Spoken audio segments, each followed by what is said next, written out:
Back কর এটা উঠাও এনে যে ডিম লাগাইছে তো উঠাও।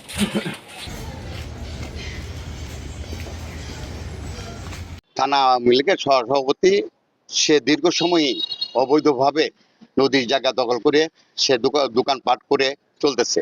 মন্ত্রী মহোদয় জনাব শরীফুল আলম সাহেব, মাননীয় সংসদ সদস্য মাজারুল ভাই, ওনারা দুজনেই কড়া নির্দেশনা দিয়েছে যাতে নদী পরিষ্কার করতে হবে, নদীতে কোনো স্থাপনা করা যাবে না।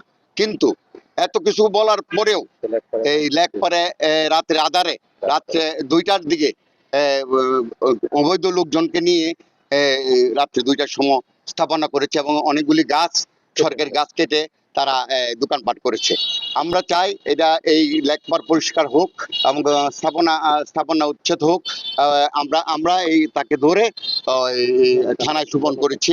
3টা মামলার আসামি, তার ছেলেও মার্ডার কেসের আসামি থাকা সত্ত্বে সে অনেক অবৈধ ঘটনা করেছে।